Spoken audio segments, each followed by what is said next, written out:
नमस्कार, जेके प्राइम में आपका स्वागत है। मैं हूं विनोद कुमार। दर्शकों, आज भी आतंकवादियों ने भारतीय जनता पार्टी के एक नेता को, जावेद अहमद डार, जो कुलगाम से ताल्लुक़ रखते हैं, होम शैलीबग विधानसभा हल्का है जिसके इंचार्ज थे, आतंकवादियों ने उनको टारगेट बनाया है। उन पर अंधाधुंध गोलियां बरसाई और अस्पताल में जब उनको ले जाया गया तो उनको मृत घोषित किया गया। लेकिन आपको बताते चले कि ऐसे ही नेशनल कॉन्फ्रेंस, पीडीपी और कांग्रेस के नेता ये कहते थे कि आतंकवाद की बलि चढ़े हैं उन पार्टियों के नेता, और तब लोकतंत्र को यहाँ बहाल किया गया है। लेकिन आज भाजपा भी ये दावे के साथ कह सकती है कि उनके कार्यकर्ताओं ने भी बलिदान दे करके जम्मू कश्मीर में लोकतंत्र को बचाया है, जम्मू कश्मीर में लोकतंत्र की बहाली की है। लेकिन आप जानते हैं कि हाल ही में रजौरी में भी एक भारतीय जनता पार्टी के नेता के आवास पर ग्रेनेड फेंका गया था, जिसमें 2 साल के मासूम बच्चे की मौत हो गई थी। उससे पहले कुछ रोज पहले पंच और सरपंच की हत्या कर दी गई और आज जावेद डार को टारगेट बनाया गया।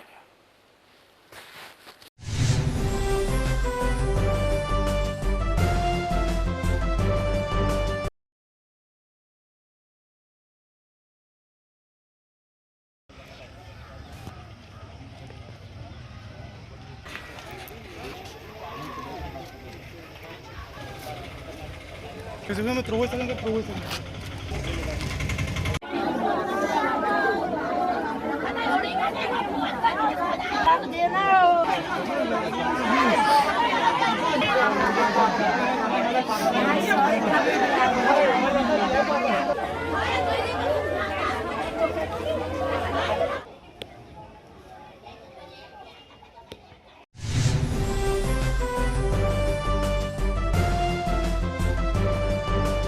तो दर्शकों, फोन लाइन पर हमारे साथ सीधे जुड़ चुके हैं भारतीय जनता पार्टी के सीनियर नेता, फॉर्मर एमएलसी सुरेंद्र अंबरदार जी। सुरेंद्र जी, आपका स्वागत है।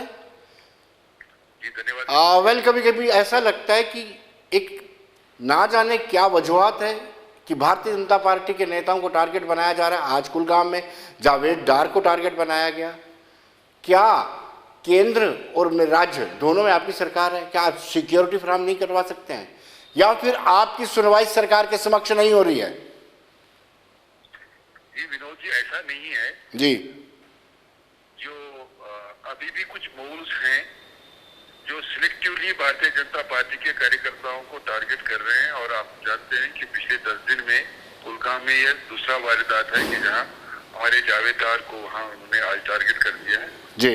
ये तो साफ आप वहां के लोगों का भी देख लीजिए कि इस अभी मेरी जानकारी में वहाँ हजारों की संख्या में लोग उमड़ आए हैं।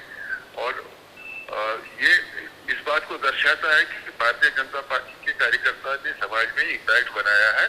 और इस इम्पैक्ट के कारण जो विदेशी शक्तियां हैं वो डरी हुई है कि जो 15 अगस्त का कार्यक्रम हुआ है, अभी इस 15 अगस्त के कार्यक्रम में कश्मीर में जो 3 रंगों में बिल्कुल रंग गया था सारी कश्मीर वादी भी, जम्मू कश्मीर में एक नया दृश्य था। और इस कारण से पाकिस्तान और पाकिस्तान के जितने भी एलिमेंट्स हैं वो बहुत घबरा गए हैं कि कश्मीर में जो इन्होंने लोगों को होस्टेज रखा था, अब कश्मीर के लोगों की जुबान भी आ गई है और कश्मीर के लोग अपनी बात रख रहे हैं। कश्मीर तरक्की के राह पे जा रहा है। लेकिन सुरेंद्र जी, क्या आप इसको सिक्योरिटी लैप्स नहीं मानते हैं? नहीं जी, ऐसी बात नहीं है कि नहीं मानते, पर यह है कि वो उनका नेटवर्क भी इंटैक्ट है। और वो बहुत ही जो सॉफ्ट टारगेट है, उन सॉफ्ट टारगेट्स को कहीं ना कहीं ये संभव नहीं है कि सभी कार्यकर्ताओं को सुरक्षा मिले। पर मेजर जो कार्यकर्ता हैं जिन्होंने भी डिमांड किया, और बहुत सारे कार्यकर्ता ये भी मानते हैं कि आपको सुरक्षा नहीं चाहिए, पर उसी का फायदा जो देशद्रोही है या जो एलिमेंट है वो ले रहा है। तो ये बहुत ही दुखद है। और हम सब कंडेमनेशन ही नहीं बल्कि इन सबको ट्रेस करवा के जो सिक्योरिटी फोर्स लगे हैं, और मुझे लगता है कि बहुत जल्दी वो लिक्विडेट हो जाए।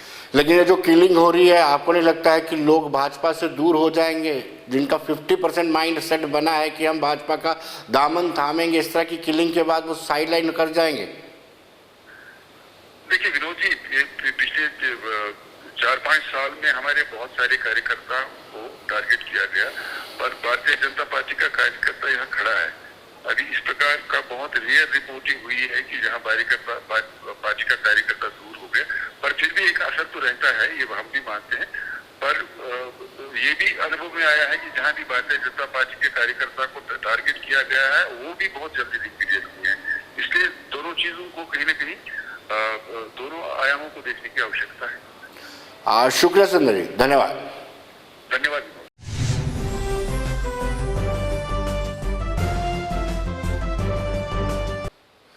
दर्शकों, अब हम बात करेंगे अफगानिस्तान की। अफगानिस्तान के जो हालात बने हुए हैं उसका असर जम्मू कश्मीर के बाजार में भी पड़ा है। बाजार की बात करें तो ड्राई फ्रूट की मार्केट में इसका असर पड़ा है। जो स्टॉक करने वाले स्टॉकिस्ट हैं उन्होंने जो माल अफगानिस्तान से आता था उसके दाम बढ़ा दिए हैं और कहीं ना कहीं इसका असर सीधा सीधा देखने को मिला है। हमने व्यापारियों से बातचीत की। व्यापारियों का ये मानना है कि वाकई में हर एक आइटम जो अफगानिस्तान से आयात होती थी उसमें 200 से 300 किलो के बीच में इजाफा, 300 रुपये किलो के बीच में इजाफा हो गया। यानी अफगानिस्तान का असर जम्मू कश्मीर की ड्राई फ्रूट की मार्केट पर भी सीधा सीधा पड़ा है।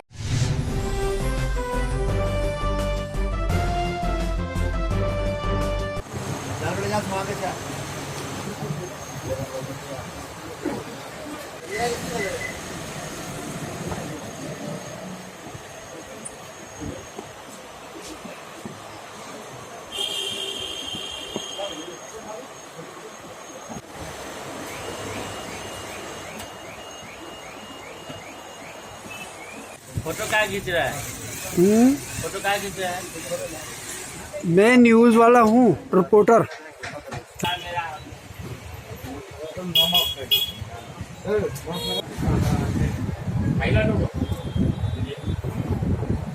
देखो जी, जब से तालिबान ने अफ़गानिस्तान में पूरा कब्ज़ा किया तो पहले से ही रिपोर्ट्स आनी शुरू हो गई थी कि तालिबान जो है वो एडवांस कर रहे हैं और आहिस्ता आहिस्ता जितने भी प्रोविंस थे अफ़गानिस्तान के उस पर वो धीरे धीरे करके उन्होंने कैप्चर करना शुरू कर दिया। जबकि अमेरिका का ये सोचना था कि इसको अभी 2-3 महीने लगेंगे पूरा काबुल तक पहुंचने में, उस पर कब्ज़ा करने में, लेकिन उन्होंने इतनी तेज़ी से उन्होंने कब्ज़ा किया कि अब वहाँ पे अफरा तफरी है, वहाँ पे लॉ एंड ऑर्डर कोई नहीं है, कोई वहाँ पे बिज़नेस नहीं रहा, कोई कुछ नहीं है। लोग अपनी जान बचा के भाग रहे हैं। एयरपोर्ट्स पे देखें आप, रश पड़ा हुआ है वहाँ पे, और वहाँ पे समझो कि बिल्कुल वो कंट्री अभी जो है इकोनॉमिकल ख़त्म हो गई। सर, ये जो अफ़गानिस्तान में उथल पुथल हुई है इस समय, जो तालिबान ने वहाँ पे करके कंट्रोल कर लिया है अफ़गानिस्तान को, इसका इम्पैक्ट सबसे ज़्यादा मुझे लगता है कि ड्राई फ्रूट इंडस्ट्री को पड़ेगा। क्योंकि आप देखेंगे कि ड्राई फ्रूट की मैक्सिमम आइटम्स अंजीर, पिस्ता, खुरमानी, चिलगोज़ा, ये सारी आइटम अफ़गानिस्तान से आती हैं और ये सारी आइटमें आने वाले टाइम में बहुत कॉस्टली हो जाएंगी और मेरे को लगता है कि ये लोगों की रीच से बाहर हो जाएगी। दूसरा चीज़ आप देखिए कि बादाम गिरी वगैरह ये जो है ये सब कैलिफोर्निया से आती थी, उसको पहले ही आग लगी हुई थी और वो आगे ही आसमान को छू रही थी। उसके बाद अब ये बची हुई ड्राई फ्रूट की आइटमें ये भी आसमान को छूने लगी हैं। तो मुझे लगता है कि आने वाले टाइम में ड्राई फ्रूट इंडस्ट्री को बहुत लॉस होने वाला है, क्योंकि इसका डायरेक्ट इम्पैक्ट जो है ड्राई फ्रूट इंडस्ट्री को पड़ेगा। लोगों को ये जो आइटमें हैं सारी लोगों की रीच से बाहर हो जाएगी।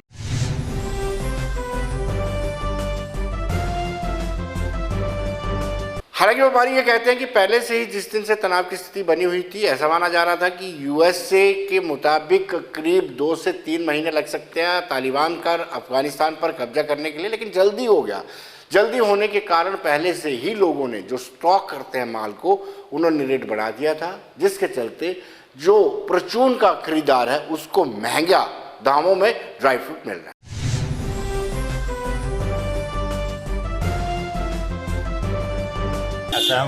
अफगानिस्तान के माहौल में बहुत ही हम दुख के साथ कहना पड़ रहा है, वहाँ पे इतनी कैजुअलिटी हो रही है, लोग मरे जा रहे हैं। आगे ड्राई फ्रूट इतना महंगा हो चुका है, बादाम की गिरी जो 600 रुपये किलो हुआ करती थी आज 1100 रुपये किलो होलसेल रेट हो गया है।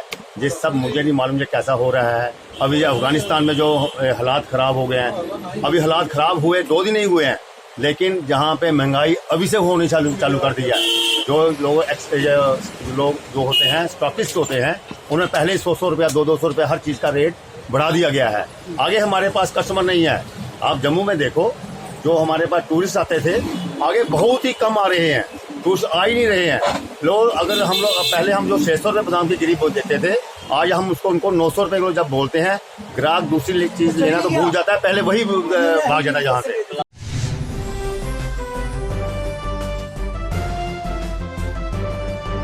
दर्शकों, दिल्ली से हमारे साथ सीधे अनिल जी जुड़ चुके हैं, जो ड्राई फ्रूट एसोसिएशन के प्रेसिडेंट हैं। अनिल जी, आप हमें ये बताइए, क्या वाकई में जो हालात अफगानिस्तान में फंसे हुए हैं, क्या जम्मू या फिर यूं कहा कि इंडिया के ट्रेडर्स को नुकसान होगा, उनका पैसा फंस जाएगा? सर ऐसे ये तो कोई आप अपने आप खुद देख सकते हो टीवी में कि किस तरह से हालात है वहाँ पे अफगानिस्तान के। इन हालातों में कोई भी बिजनेसमैन कैसे काम कर सकता है, चाहे अफगानिस्तान का हो चाहे इंडिया का हो। हम दोनों तरफ से जो बिजनेसमैन है वो सफर कर रहे हैं कि देख रहे हैं कि किस तरीके से इसको हैंडल करेगी गवर्नमेंट इनकी, तालिबान की।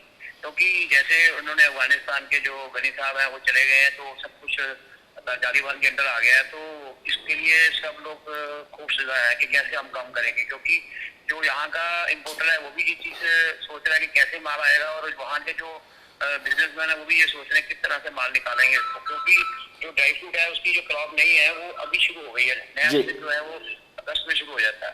तो ये वहाँ पे क्रॉप सारी खड़ी है, वहाँ पे सब क्रॉप तैयार है। अब उसमें जो आने वाला तरीका है उसमें सबसे बड़ा टेक्निकल पॉइंट ये आता है कि हमारी जो हमने जो मान्यता ली हुई है अफगानिस्तान गवर्नमेंट को दी हुई है, अब जो तालिबान का जो आएगा रूल, तो उसके हिसाब से वो उनको डॉक्यूमेंट्स को प्रूव कराएंगे, ये कैसे करेंगे वो आने वाला टाइम बताएगा, इसको किस तरीके से हैंडल करेंगे। लेकिन फिलहाल जो प्रेजेंट की पोजीशन है उसमें जो काम करना बहुत डिफिकल्ट है उनके लिए भी और हमारे लिए। अनिल जी, क्या आपको लगता है कि एक अनुमानित कितना पैसा हमारे ट्रेडर्स का उस तरफ फंसा हुआ और उनका यहाँ कितना फंसा होगा?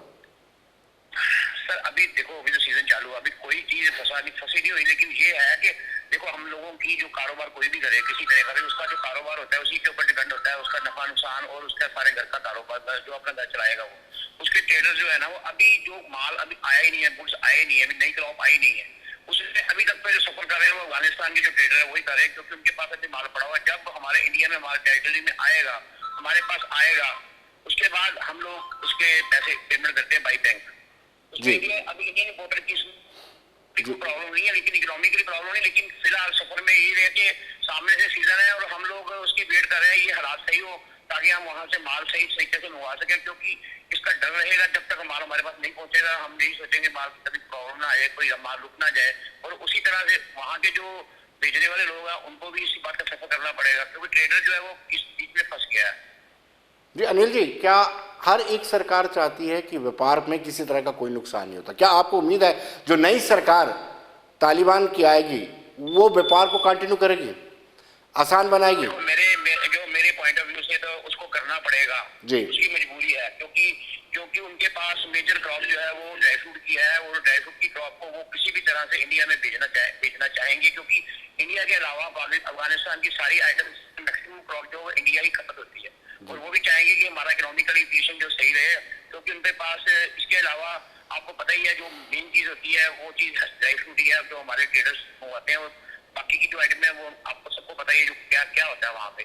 अब जो हमारी तरफ से ये है कि हम चाहते हैं कि कारोबार जो है वो सही तरीके से चले, और वो भी चाहेंगे कि हमारी इकोनॉमिकली जो हम उनसे पैसा मिलता है ये ड्राई फ्रूट में, वो हमारी क्रॉप जो है वो इंडिया ही इस माल को खपत कर सकता है इम्पोर्टर्स। इस करके वो मेरे हिसाब से वो माल को रोकेंगे नहीं किसी भी तरह से, वो माल को किसी भी तरह से इंडिया में मतलब परमिशन देंगे, चाहे वो उसके लिए आप उनको कुछ भी करना पड़े, क्योंकि ये पेरिशेबल आइटम है, वहाँ पे वो रख नहीं सकते, और आगे की जो क्रॉप है वो इंडिया में ही आएगी। जी अनिल जी, बहुत बहुत शुक्रिया आपका, धन्यवाद। Thank you sir, thank you.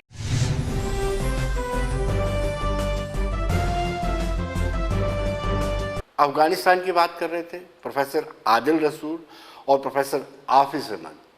Way बख्तर university में हैं और उनका परिवार अभी वहाँ पर फंसा हुआ है। मूलतः कुलगाम के रहने वाले हैं और इनके परिवार की भी चिंताएं लगातार बढ़ती जा रही हैं। उपराज्यपाल ने वी मुरलीधरन, जो विदेश राज्य मंत्री हैं, केंद्रीय विदेश राज्य मंत्री हैं, उनसे बातचीत की है और उन्होंने आश्वस्त किया है कि इन सारे जितने भी लोग अफगानिस्तान में फंसे हुए हैं, किसी भी स्टेट यूटी से ताल्लुक़ रखते हैं, सबको वापस लाया जाए। लेकिन उनके परिवार में अभी भी संशय और भय बना हुआ।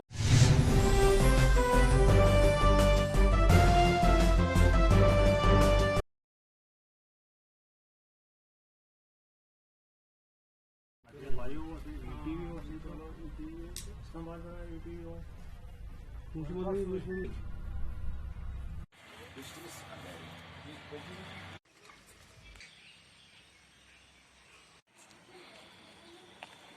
हम यही अपील करना चाहते हैं अफ़गानिस्तान की गवर्नमेंट से, उनकी एम्बेसी से, वहाँ की एम्बेसी से यही अपील करना चाहते हैं कि उनको जल्द से जल्द घर वापस लाया जाए, उनको वहाँ से इवैक्यूएट किया जाए तो वो घर जल्दी वापस आ जाएंगे। हमें बहुत परेशानी हो रही है यहाँ पे कि पता नहीं वहाँ पे सेफ है। वो वहाँ से फ़ोन कर रहे हैं हमें कि हम ठीक हैं, सेफ हैं, आप चिंता मत करो, हम ठीक हैं, लेकिन हमें परेशानी है।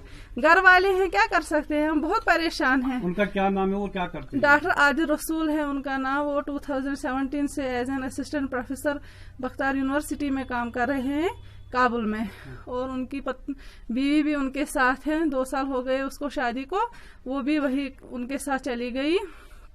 तो वो वहाँ पे अच्छे से थे, सेफ भी थे, अच्छे से थे, लेकिन अभी जो हालात हैं उनको मद्देनजर रखते हुए हम बहुत परेशान हो गए। घर में सभी परेशान हैं, बच्चे भी। वो ऐसे जहाज़ों को बोल रहे हैं, चाचू आ जाओ जल्दी घर, और न्यूज़ में ऐसे ऐसी चीज़ें दिखा रहे हैं, उनसे हम बहुत ही ज़्यादा परेशान हो गए हैं सर।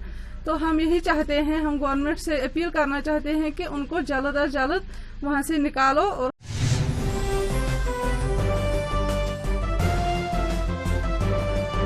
दर्शकों, father of city mayor JMC Chandramohan Gupta से हमने बातचीत की। आइए देखते हैं उनका क्या कहना।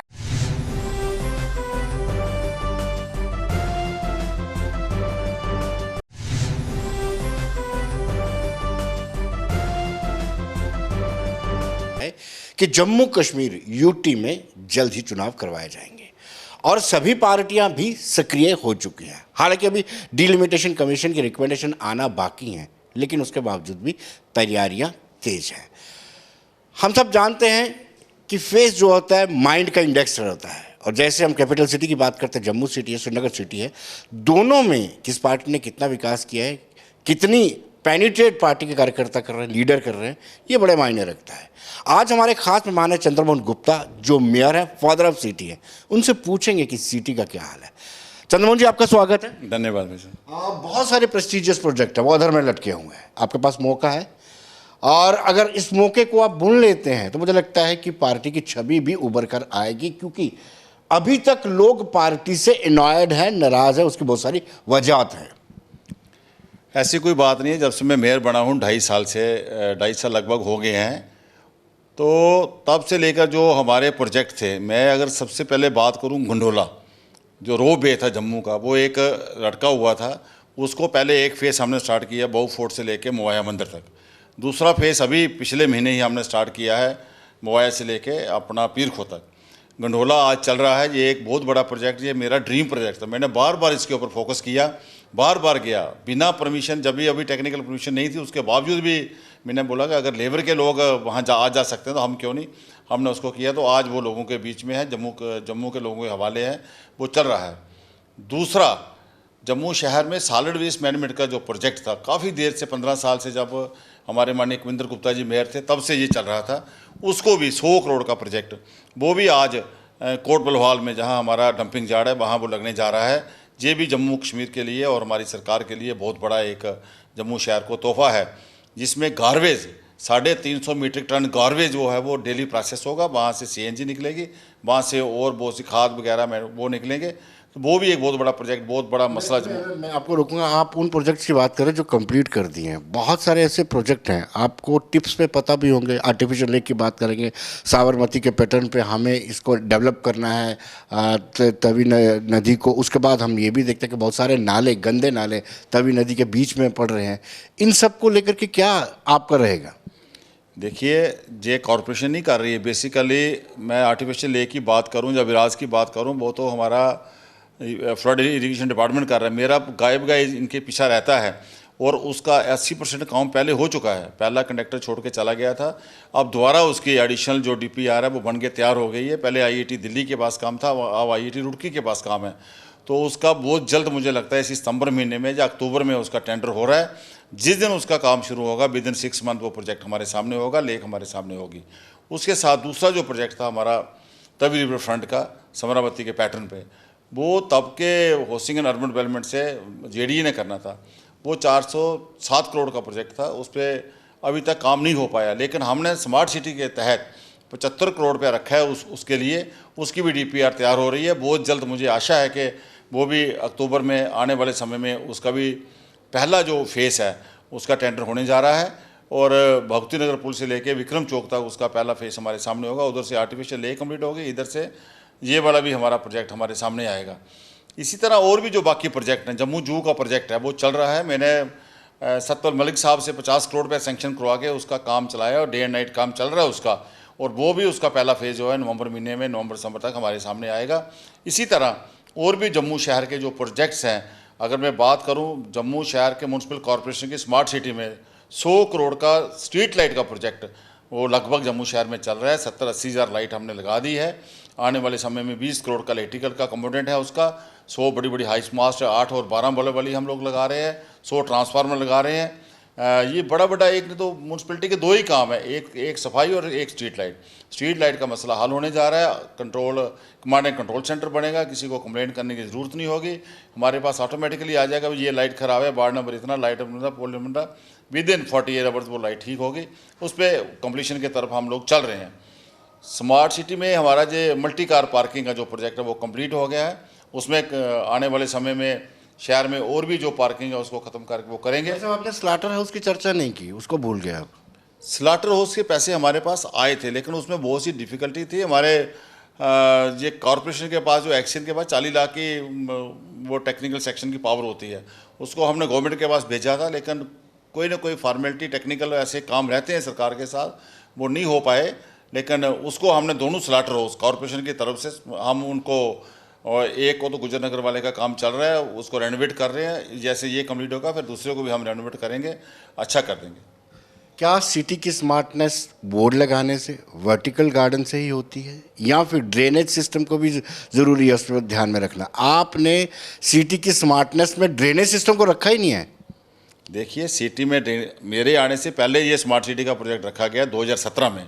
उसमें जो जो कंपोनेंट रखे थे, वैसे मेरे हिसाब से यही है कि अगर हम आपके बात यहाँ रूम में बैठे हैं तो यहाँ स्मार्ट क्या होगा, आपका टीवी स्मार्ट है, आपका टेबल स्मार्ट है, आपका ये स्मार्ट है, तो बाथरूम में कोई नहीं। मैं कहता पानी निकले, मैं बात आपकी मानता हूँ, लेकिन हमारे यहाँ यही होता है कि पूरा जो हमारा एजेंसी रोड है वो स्मार्ट होने जा रहा है। वहाँ डक्ट बनेंगे, वहाँ नो पार्किंग जोन बनेगा। अप्सरा रोड हमारा स्मार्ट होने जा रहा है, वहाँ भी ऐसा ही होगा, नो पार्किंग जोन होगा, पिक एंड ड्रॉप होगा। सारे डक्ट बनेंगे। बस स्टैंड का जो हमारा एरिया है वो सारा डक्ट्स बन रहे हैं, काम शुरू हो गया उसके ऊपर। वर्टिकल गार्डन की आपने बात की है। इसी तरह बहुत से प्रोजेक्ट्स और जो हैं स्मार्ट सिटी में आने वाले समय में आप लोग देखोगे जम्मू शहर में जो भी स्मार्ट सिटी के, चाहे हमारे हेरिटेज गेट हैं पुराने, चाहे वो घुम्मट गेट की बात करूं, डेनिस गेट की बात करूं, महेशी गेट की बात करूं, वो भी आने वाले समय में वो भी स्मार्ट होने जा रहे हैं। पुराना रेलवे स्टेशन जिसको कभी देखा नहीं 72 सालों में किसी ने, उसको हमने ढूंढ के वो भी स्मार्ट सिटी में रखा है, वो भी टूरिज्म वाले उसको भी स्मार्ट करेंगे। इसी तरह बहुत से स्मार्ट सिटी के और प्रोजेक्ट्स हैं। बहु फोर्ट और मुबारक मंडी जो हमारी हेरिटेज बिल्डिंग्स हैं उनका टेंडर हो गया है, काम शुरू होने वाला है। दोनों लिमिटेड होंगी। इसी तरह तवी के 4 जो पुल है वो भी आने वाले समय में उनका टेंडर होने जा रहा है। वो भी चारों पुल आपको रोशनी में नहाते हुए नजर आएंगे। इसी तरह और बहुत से प्रोजेक्ट हैं जो स्मार्ट सिटी में आपको धीरे धीरे दिखेंगे। लेकिन इसमें कमी क्या हो गई? कमी ये होगी कि स्मार्ट सिटी का CEO जो है पूरे देश में म्यूनसिपल कमिश्नर का होता है, वो होता है। जहाँ जम्मू में और श्रीनगर में जो था DC था, उस DC के पास हज़ारों काम होते हैं। DC साहब ने बड़ा प्रयास किया जो हमारी सुषमा चौहान है, लेकिन काम को आगे बढ़ाया।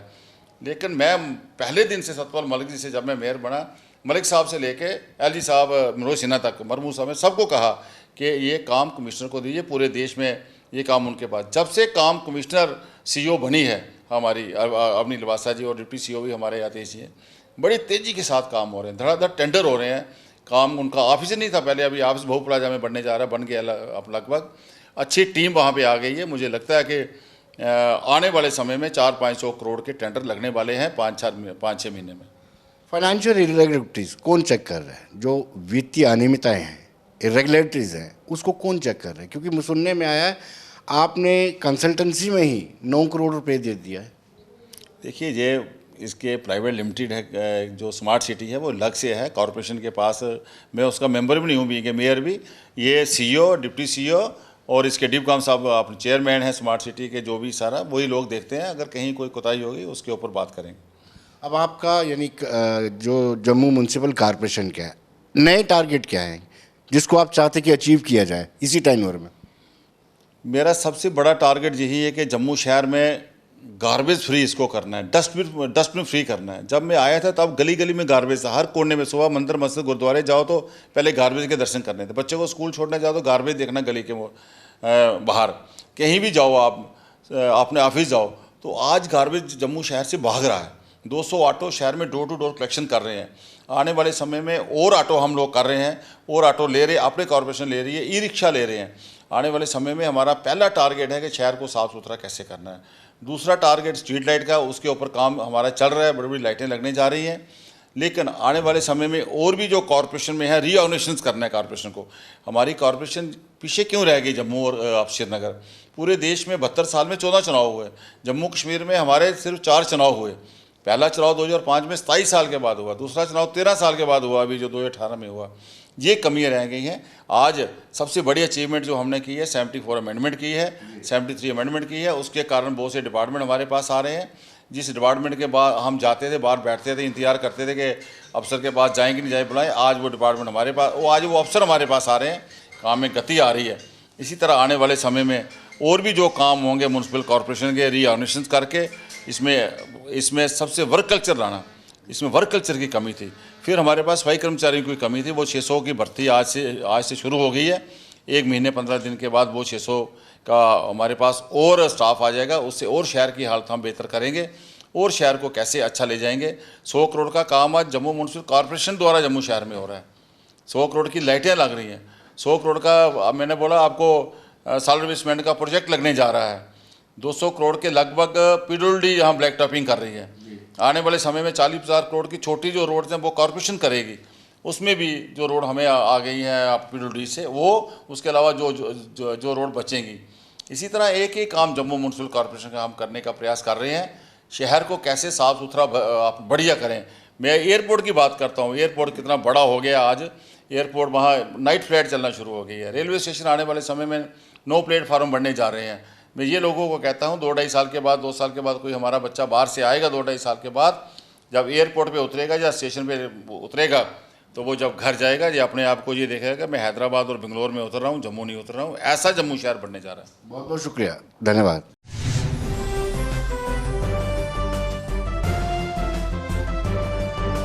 तो दर्शकों, बने रहिए देश दुनिया की खबरों के लिए। मुझे दीजिए इजाजत।